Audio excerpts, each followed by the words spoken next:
اعوذ باللہ من الشیطان الرجیم بسم اللہ الرحمن الرحیم الا ان اولیاء اللہ لا خوف علیہم ولا هم يحزنون الذین آمنوا وكانوا يتقون لهم البشرى في الحیاة الدنیا وفي الآخرة لا تبدیل لکلمات اللہ ذلک هو الفوز العظیم صدق اللہ العظیم۔ حضرات گرامی القدر، آپ دیکھ رہے ہیں پروگرام سفر قرآن اور میں ہوں آپ کا میزبان عثمان طاہر جپا۔ جو آیات بینات میں نے آپ کے سامنے تلاوت کی ہیں 62، 63 اور 64، اللہ کریم فرماتے ہیں الا ان اولیاء اللہ، الا خبردار، آگاہ رہو، ان اولیاء اللہ، بے شک جو اللہ کے دوست ہیں، لا خوف علیہم، ان کو نہ کوئی خوف ہوگا، ولا هم یحزنون، اور نہ وہ غمناک ہوں گے۔ خوف بھی نہیں ہوگا اور غم بھی نہیں ہوگا۔ خوف ہوتا ہے آگے آنے والی چیز کا، اور غم ہوتا ہے پیچھے گزر جانے والی چیز کا۔ جو چیز گزر گئی ہوتی ہے، یعنی آپ کا کوئی رشتہ دار آپ کو چھوڑ کے دنیا سے چلا جائے تو آپ کو غم ہوتا ہے، آپ کوئی چیز گنوا بیٹھیں تو اس کا آپ کو غم ہوتا ہے۔ آنے والی جو چیز ہوتی ہے اس کا آپ کو خوف ہوتا ہے، کہیں ایسا نہ ہو جائے، جا رہے ہیں راستے میں بارش نہ ہو جائے۔ تو اللہ فرماتا ہے ان کو نہ کوئی خوف ہوگا، جو اللہ کے دوست ہیں، جنہوں نے نیک کام کیے ہیں، ان کو آگے آنے والے حشر کا کوئی خوف نہیں ہوگا۔ کیوں؟ انہوں نے اعمال صالحہ کر رکھے ہیں، اور نہ ان کو کوئی حزن و ملال ہوگا، نہ کوئی غم ہوگا جو گناہ گاروں کو ہوگا کہ کاش پچھلی زندگی کے اندر ہم اس کو گنوا نہ بیٹھتے، ہم اس میں کوئی عمل صالح کر لیتے۔ اس طرح کا بھی ان کو کوئی غم نہیں ہوگا، کیونکہ یہ ایمان لے کے آئے اور عمل صالح انہوں نے کیے ہوئے تھے، لہذا پچھلی زندگی کے گنوانے کا کوئی غم نہیں ہے ان کو،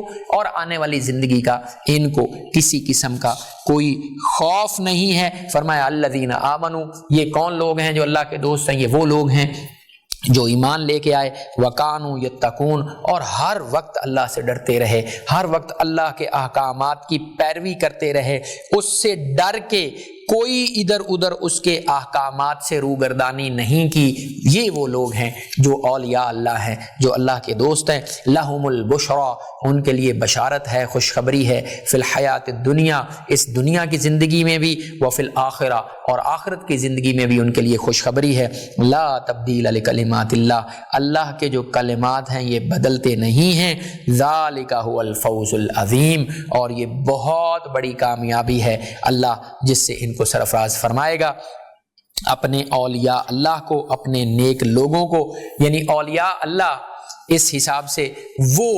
شخصیتیں ہوں گی جن کے اوپر انبیاء اور شہداء بھی رشک کریں گے۔ علامہ ابن جریر طبری رحمۃ اللہ تعالی علیہ اپنی شعراء آفاق تفسیر طبری میں لے کے آتے ہیں کہ حضرت ابو ہریرہ رضی اللہ تعالیٰ عنہ سے روایت ہے کہ رسول اللہ صلی اللہ علیہ وآلہ وسلم نے فرمایا ان من عباد اللہ عبادہ، اللہ کے بندوں میں سے کچھ بندے ایسے بھی ہوں گے یغبطہم الانبیاء والشہداء، جن کے اوپر انبیاء اور شہید بھی رشک کریں گے۔ اللہ اکبر۔ قیل، تو صحابہ کرام نے عرض کیا یا رسول اللہ من ہم یا رسول اللہ صلی اللہ علیہ وسلم، یا رسول اللہ صلی اللہ علیہ وسلم وہ کون خوش بخت لوگ ہوں گے؟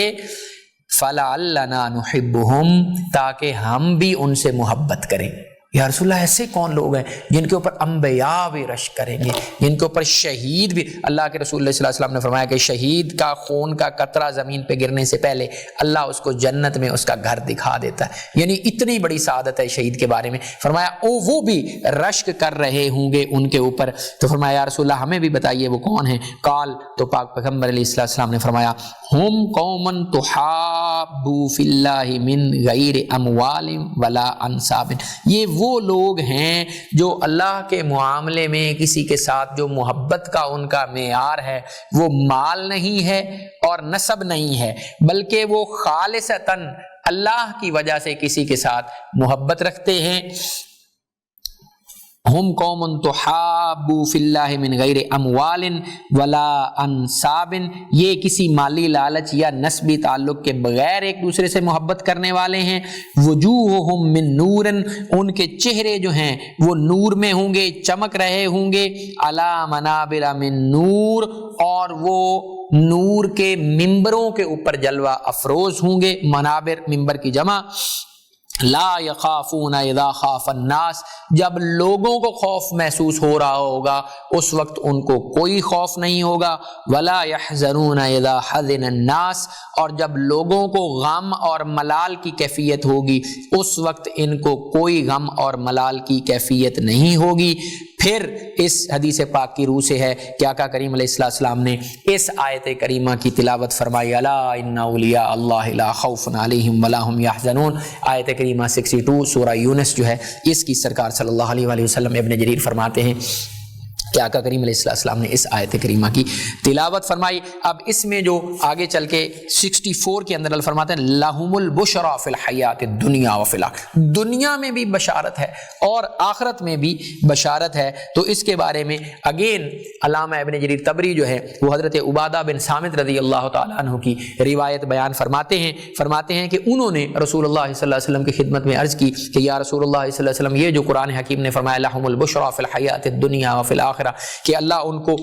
دنیا میں بھی بشارت دے رہا ہے اور آخرت میں بھی بشارت دے رہا ہے۔ یا رسول اللہ آخرت کی بشارت کا تو ہمیں پتہ ہے کہ ان کو جنت ملے گی، فرمایا دنیا میں جو بشارت ہے وہ کیا ہے ان لوگوں کے لیے؟ تو سرکار صلی اللہ علیہ وآلہ وسلم نے فرمایا الرؤیۃ الصالحہ، الرؤیا الصالحہ، فرمایا اس سے مراد جو دنیا میں بشارت ہے اس سے مراد ہے سچے خواب، یراہ العبد او ترا لہ وہی جزء، فرمایا یہ اس سے مراد نیک خواب ہے جسے کوئی بندہ دیکھتا ہے یا اس کے لیے کوئی خواب دیکھا جاتا ہے، وہی جزء من 44 اور یہ 44واں جز ہے، او 70 یا 70 اجزاء جو ہوتے ہیں، جزء من النبوہ، یہ نبوت کے فرمایا 70 اجزاء میں سے ایک جز ہے، یا 44واں جز ہے نبوت کا سچا خواب جو ہے۔ اما عائشہ سے بھی روایت ہے کہ رسول اللہ صلی اللہ علیہ وآلہ وسلم کے اوپر جب وحی کا آغاز ہوا تھا تو وہ رویا صالحہ کی شکل میں ہوا تھا کہ سرکار صلی اللہ علیہ وآلہ وسلم کو خواب آتے تھے اور وہ خواب جو ہیں وہ پھر سچے ہو جاتے تھے، سچا دوسرے دن یا تیسرے دن یا جو بھی مدت مقرر ہوتی تھی، اس کے بعد وہ اسی طرح سے جو سرکار صلی اللہ علیہ وسلم نے خواب میں دیکھا ہوتا تھا ان کو اسی طرح سے خواب والی جو کیفیت ہے وہ دن میں دکھا دی جاتی تھی۔ تو یہ سچا خواب بھی جو ہے، یہ دنیا میں اگر کسی کو سچا خواب آتا ہے تو یہ بھی اللہ کی اس کے اوپر رحمت کی ایک علامت ہے اور ایک بشارت ہے کہ اللہ کا اس کے ساتھ جو معاملہ ہے وہ نرمی والا ہے۔ امام احمد نے حضرت ابو ذر غفاری رضی اللہ تعالیٰ عنہ کی روایت بیان فرمائی ہے کہ انہوں نے عرض کی کہ اے اللہ کے رسول، آدمی ایک نیک کام کرتا ہے تو لوگ اس کی تعریف اور ستائش کرتے ہیں۔ رسول اللہ صلی اللہ علیہ وسلم نے فرمایا، جب یہ بات آپ نے عرض کی، رسول اللہ صلی اللہ علیہ وسلم نے فرمایا تلکا عاجل بشر المؤمن، یہ وہ بشارت ہے جو مومن کو جلدی مل جاتی۔ مسلم شریف کی یہ روایت میں نے آپ کے سامنے رکھی حضرت ابو ذر غفاری کی کہ جب انہوں نے عرض کی یا رسول اللہ صلی اللہ علیہ وسلم، کوئی بندہ جب دنیا میں نیک کام کرتا ہے نا تو لوگ اس کی تعریف کرتے ہیں، اس کی ستائش کرتے ہیں۔ سرکار صلی اللہ علیہ وسلم نے فرمایا ہاں، یہ مومن کی بشارت ہے جو اس کو جلدی مل جاتی ہے، یہ مومن کے لیے خوشخبری ہے، یہ اس کا وہ انعام ہے جو اس کو دنیا میں اللہ اسی وقت دے دیتا ہے۔ وہ نیک کام کرتا ہے، لوگ اس کی تعریف اور ستائش کرتے ہیں۔ اب یہ رویا صالحہ کی جہاں پہ بات آئی، اسی کے ساتھ ہی اگر کسی کو پریشان کن کوئی خواب آتا ہے، کوئی برا خواب آتا ہے، تو اس کے بارے میں بھی امام احمد ایک روایت لے کے آئے حضرت عبداللہ بن عمر کی رضی اللہ تعالیٰ عنہ، اور حضرت امام احمد اس معاملے میں ممتاز ہیں، منفرد ہیں کہ صرف انہوں نے اس روایت کو بیان فرمایا ہے، اصحاب کتب ستہ میں سے کسی نے بھی اس روایت کو بیان نہیں فرمایا۔ امام احمد کی روایت ہے، حضرت عبداللہ بن عمر رضی اللہ عنہ بیان فرماتے ہیں کہ رسول اللہ صلی اللہ علیہ وآلہ وسلم نے فرمایا لہم البشری فی الحیات الدنیا کے بارے میں، فرمایا قال الرؤیا الصالحہ یبشرها المؤمن، رویا صالحہ جو ہے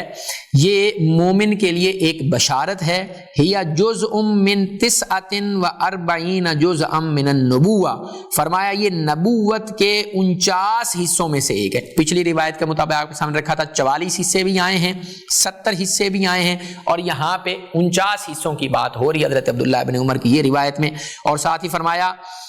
فمن رأى ذلك فليخبرها، تو جو کوئی نیک خواب دیکھے، ذالکہ اس طرح رویا صالحہ دیکھے، اس کو چاہیے کہ وہ اس کو پھر بیان فرما دے۔ ومن رأى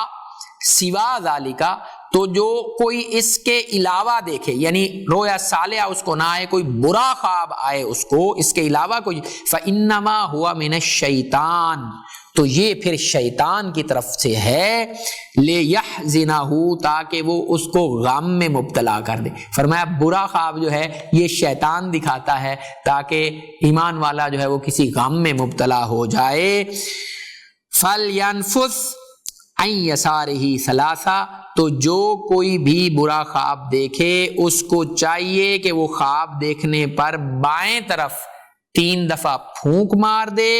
وَلْيَسْكُتْ وَلَا يُخْبِرْ بِهَا أَحَدًا، اور فرمایا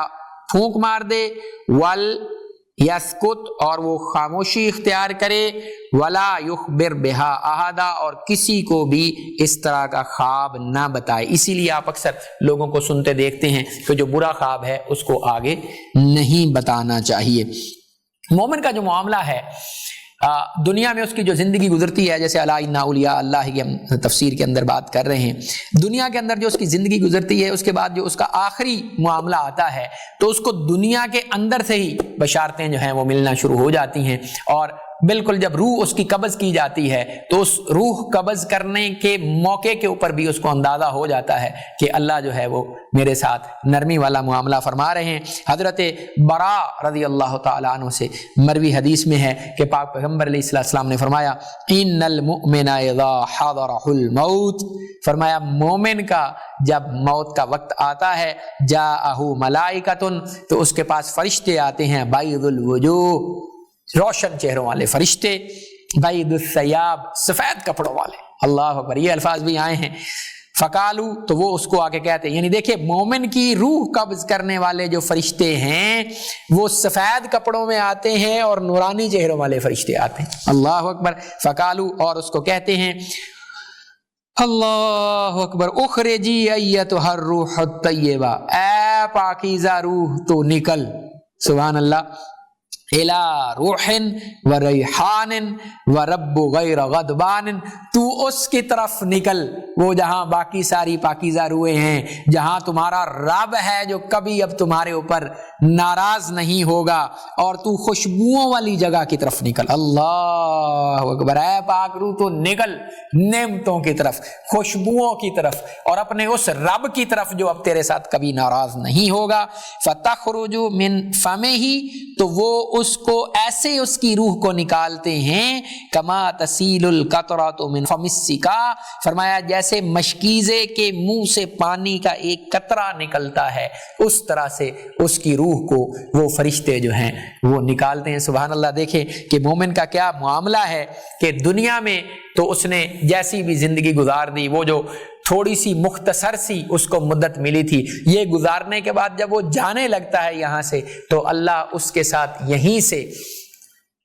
اشارے کے اندر بات کرنا شروع کر دیتا ہے کہ اب تمہارا جو اگلا معاملہ ہے وہ آسان ہونے والا ہے۔ دعا ہے کہ اللہ ہم سب کا معاملہ جو ہے وہ دنیا میں بھی بہتر فرمائے اور آخرت میں بھی جو ہمارا معاملہ ہے اور جان کنی کا جو معاملہ ہے وہ اس میں آسانی عطا فرمائے۔ اگلی آیت کریمہ 65 میں اللہ کریم فرماتے ہیں وَلَا يَحْزُنْكَ قَوْلُهُمْ، اور اے میرے محبوب پاک علیہ السلام،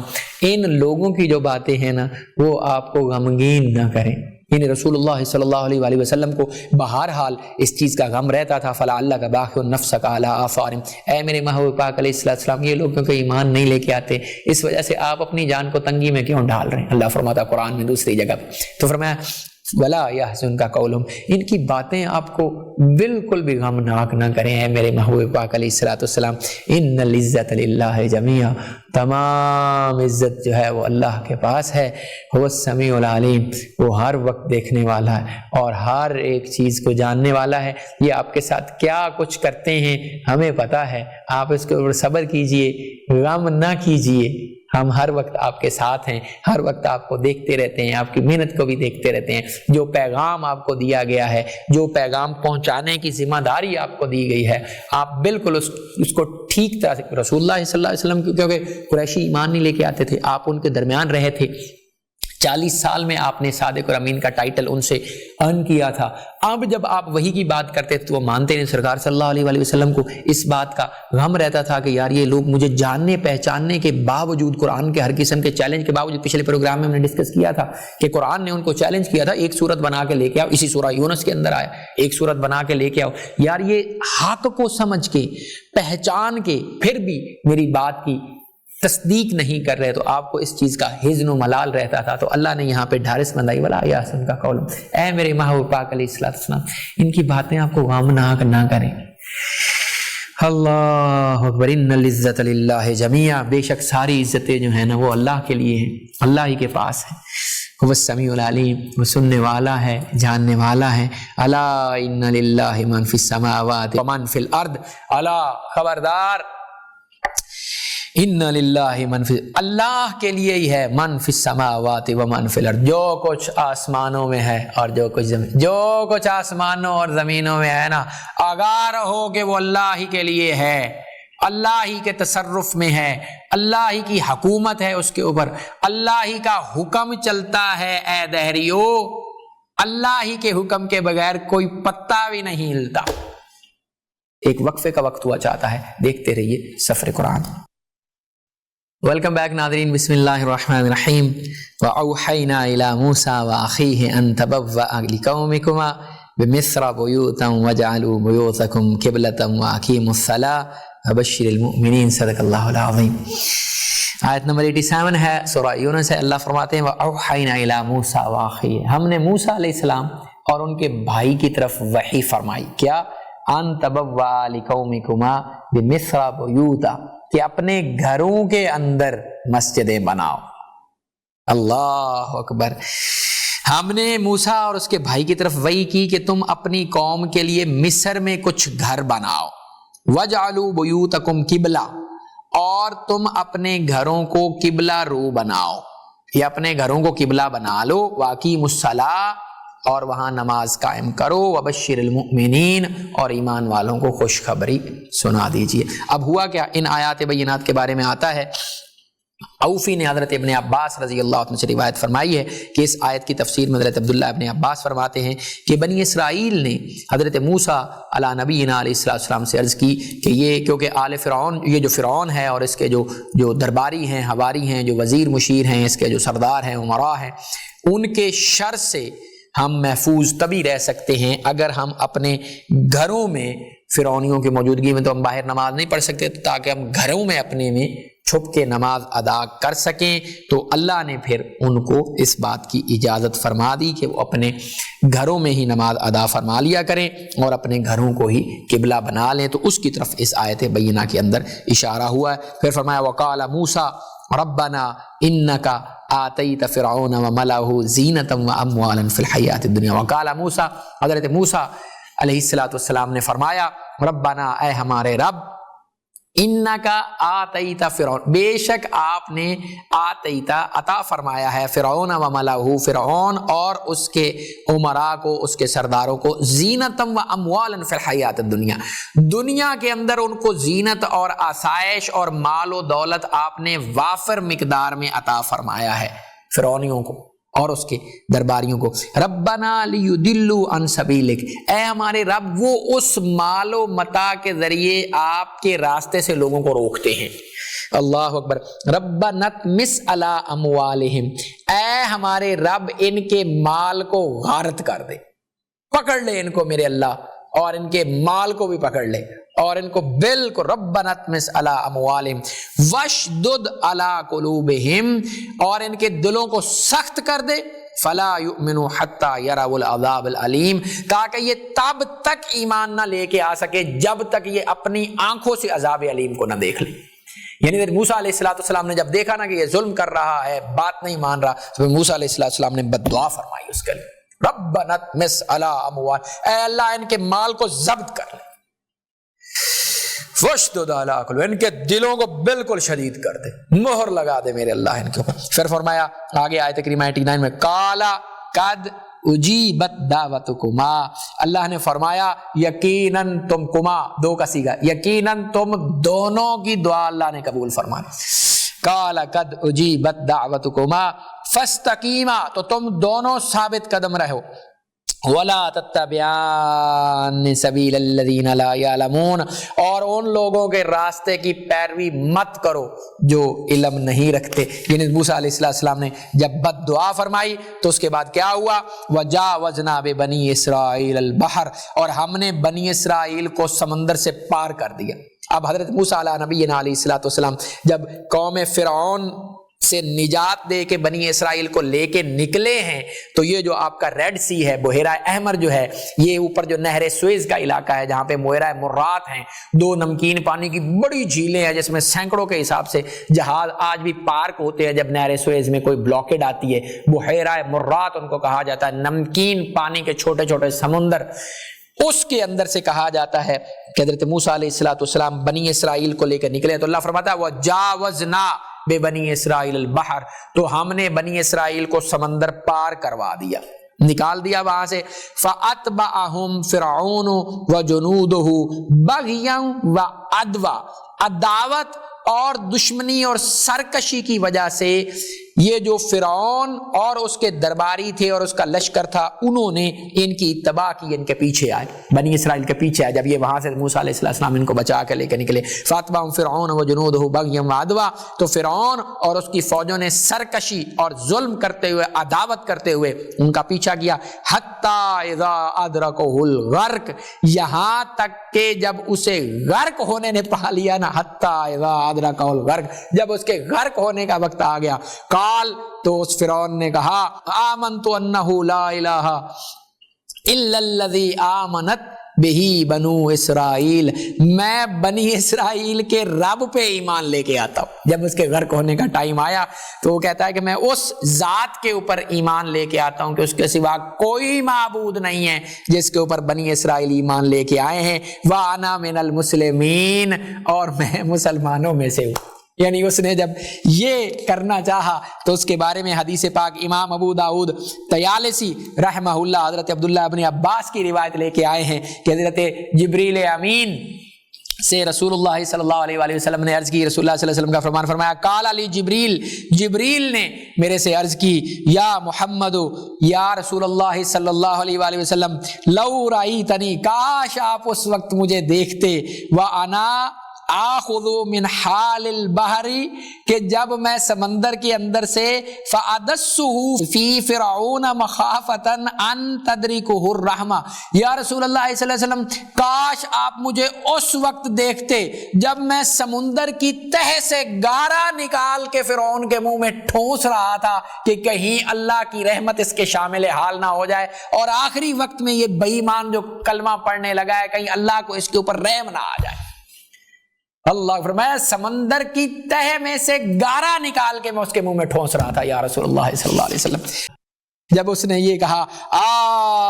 آنا، کیا تو اب ایمان لے کے آتا ہے، وَقَدْ عَصَيْتَ، حالانکہ اس سے پہلے تو نافرمانیاں کیا کرتا تھا، قَدْ عَصَيْتَ مِن قبل، اس سے پہلے تو نے نافرمانی کی زندگی گزاری ہے، وَكُنْتَ مِنَ الْمُفْسِدِينَ، اور تو فساد کرنے والوں میں سے تھا، فَالْيَوْمَ نُنَجِّيكَ بِبَدَنِكَ، آج ہم تمہارے بدن کو محفوظ کر لیں گے، تمہارے بدن کو سیو کر لیا جائے گا،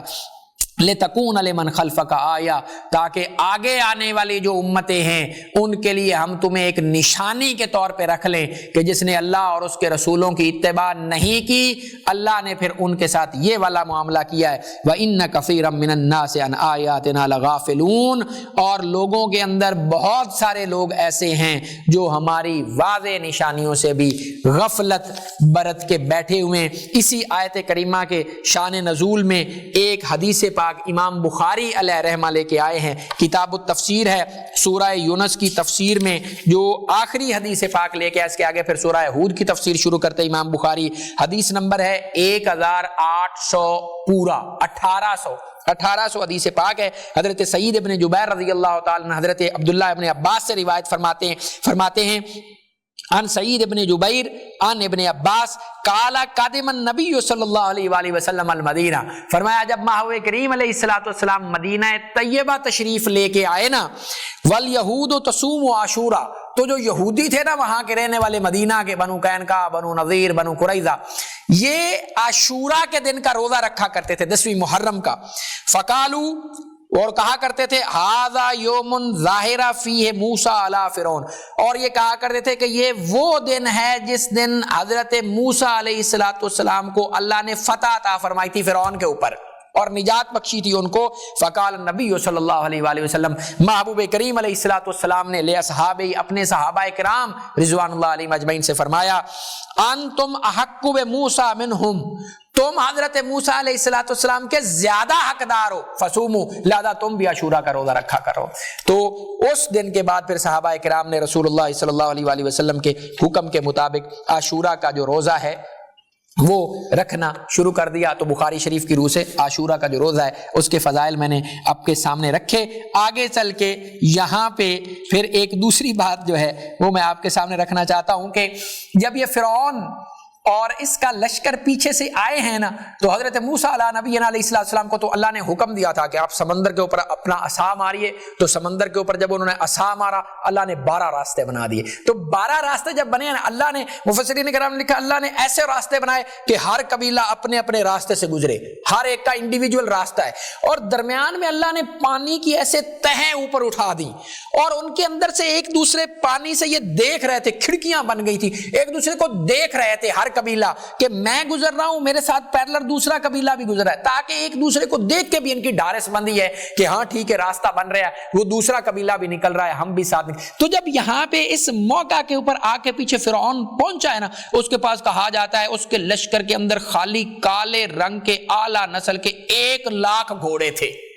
وہ دیکھ کے یہاں پہ نہ ڈرا ہے، اس کے گھوڑے بھی ڈرے، وہ بھی پانی میں انٹر نہیں ہوئے۔ تو اس وقت کہا جاتا ہے کہ حضرت جبریل امین علیہ السلام ایک گھوڑا لے کے آئے جو اس کے آگے چلا، اور وہ یعنی حضرت جبریل امین علیہ السلام ایک گھوڑا آگے لے کے چلے، تو ان گھوڑوں نے دیکھا کہ یار یہ آگے گھوڑا جا رہا ہے، تو یہ گھوڑے بھی پھر اس کے پیچھے چل پڑے۔ اور وہاں پہ جب آخری بنی اسرائیلی وہاں سے سمندر سے نکلا ہے، این اس وقت پہ اللہ نے جب وہ بنی اسرائیلی نکل گیا تو اللہ نے پھر سمندر کو حکم دیا کہ اب آپس میں مل جا، تو یہ وہاں پہ ملا ہے۔ تب جب اس نے وہ حضرت موسیٰ علیہ السلام کی دعا جو قبول ہو گئی تھی کہ یا اللہ تب تک ان کے دلوں پہ مہر لگا دے جب تک یہ عذاب شدید کو، عذاب علیم کو نہ دیکھ لے، اس وقت عذاب علیم کو دیکھ کے اس نے کلمہ پڑھنے کی کوشش کی ہے، جس وقت حضرت جبریل امین نے امام ابو داؤد طیالسی کی جو روایت ہے اس کے مطابق اس کے منہ میں گارا ڈالا ہے۔ آج کے پروگرام کا وقت مکمل ہوا، انشاءاللہ العزیز اگر زندگی رہی تو دوبارہ آپ کی خدمت میں حاضر ہوں گے۔ اپنے میزبان عثمان طاہر جپا کو اگلے پروگرام تک کے لیے اجازت دیجیے، فی امان اللہ۔